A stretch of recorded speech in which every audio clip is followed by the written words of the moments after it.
our friend Dan Barnard, Executive Director of Marty Stewart's Congress of Country Music. Dan, good morning to you, sir. How are you? Good morning, Paul. How are you doing today? Good, thank and you. I thank you for joining us. We're closing in on this, and this is a big deal. The opening is coming up at the Ellis Theater this weekend. Tell me a little bit about it. Well, we got 4 shows this weekend. Marty Stewart, Ricky Skaggs, Vince Gill, Bill Gaither. We could not have opened a more dramatic statement. And, if I live till Sunday, we're going to be cruising after that. How are ticket sales? Ticket sales, every show, really for our entire season, is essentially sold out, except for I have a few left for Ricky Skaggs early, the 6 p.m. show for Ricky Skaggs, which is Friday night. That. Yeah, that's a Friday night. All right, so that we know exactly, we're talking about the reopening, and for folks who may have just joined us for the first time, tell us exactly what we're talking about, the Congress of Country Music, what the plans are, where we are, where this building is, a little history. Just go for it. Glad to do that. So the Ellis Theater, this was built in 1926, and as you might expect, needed some work. So we've spent the last year completely renovating it. It's beautiful. In Meridian, in Meridian, by the way. No, in Philadelphia. I'm sorry. Geez, come on. Marty's going to really knock me down now. And we had so many things going on in Meridian, but in Philadelphia. I'm sorry. Go ahead. In Philadelphia. Well, I'm from Meridian, too, so I keep doing that, too.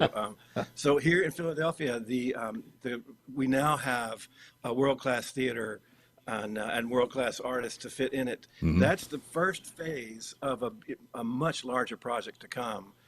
When it's all done, it'll be about a $40 million project that will house the largest privately owned collection of country music memorabilia in the world and have some community gathering space, some educational opportunity. When we're finished with this, it's going to be just a huge regional draw.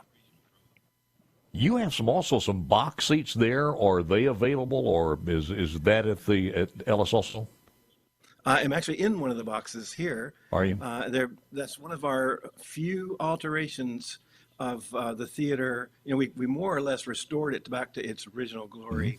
Mm-hmm. But the 3 box seats, we each hold 7 seats, and that's kind of our little modernization. They're very cool. Got it. They, I could have sold them all to corporate sponsors, and we decided not to. We sold one of them.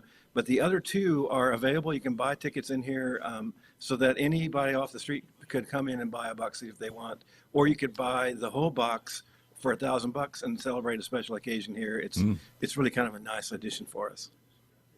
Dan, was it a movie theater early on, or what was it in 1926? Yeah, it was a movie theater, right? And it's still... How many people are we talking about? How many people does it seat? It seats 508. And it's still got that small stage that those movie theaters tend to have. It's about 30 feet by 30 feet inside.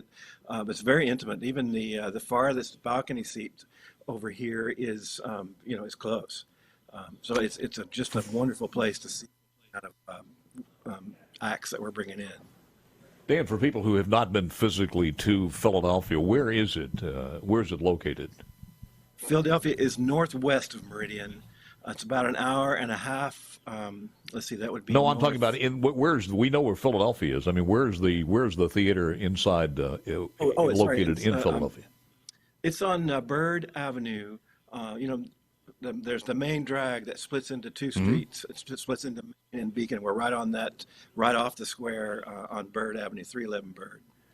Where will it be in relationship to the museum itself? It'll be attached. We have this whole city block. So it is attached to that. Okay. Yeah. Is there a status of that, or is there an update on when that will be completed, or just a work in progress? We have about a 3-year timeline, I think. About a year of fundraising. We hope a year of planning and a year of construction is kind of the best case scenario. Is any of the collections going to be available at the theater itself? There are quite a bit of things from the collection that are adorning our walls now. Got it. There's a big long hall to the restroom, and that is fully covered with exhibits. And then we'll have some exhibits in the main lobby that will rotate with each month, so that people will get to see a glimpse of it. But 20,000 artifacts, there's no way, even when we have the museum built, that all of that will play at the same time. Just as a side note, I watched it last night, the premiere first episode of Tammy and George and Tammy. I don't know if you saw it. You're probably busy. But I believe it's on. You haven't seen it yet? It's pretty darn good. The portrayal of the two actors are pretty darn good. So it's going to be an interesting series to learn more than we probably want to know about George and Tammy. Tammy being a Mississippi girl, of course. It starts Friday night? Thursday night. Yours is Thursday night. Give me by night time and talent. Okay, so Thursday night there's an official ribbon cutting ceremony at 4 p.m. Marty Stuart, of course, is the first opening act. So he goes at Marty and Connie Smith along with that. We got a double bill at 6 o'clock and 8 o'clock. Friday night is Ricky Skaggs, same time, 6 and 8 p.m. Vince Gill is Saturday night. That is 7 and 9:30 p.m. And then Bill Gaither with the Gaither Vocal Band will be here at 3 o'clock Sunday afternoon. But that show goes on for 3 hours, so Sunday afternoon and night.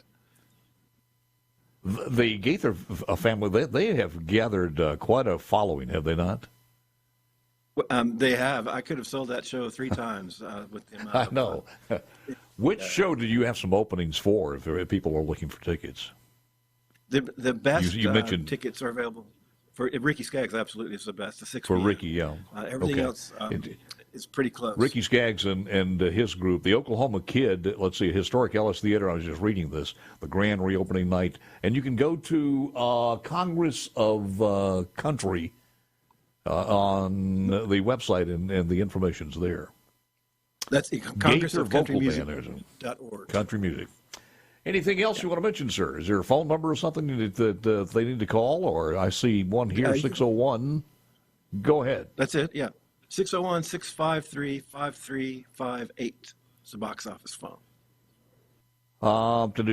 This is it. Ricky Skaggs and the Kentucky Thunder is the band, and he has Sharon White Skaggs with him. So it's going to be a family affair for both of them, Marty and Connie Smith and Ricky Skaggs and Vince Gill, and just going to be a heck of a time. So my suggestion is get on the phone, give them a call, or get on the internet and book your tickets and do it as soon as possible. Dan, hope you have a great weekend, sir. Appreciate it very much, and thanks for giving us an update. We appreciate it, Paul. Thank you. You got it. And say hi to pretty little Marty Stuart for us. I'll tell him you said that. No. Tell him Perez said that. Don't tell him I said it. Tell him Perez said that. Drag me into this. Thank you, man.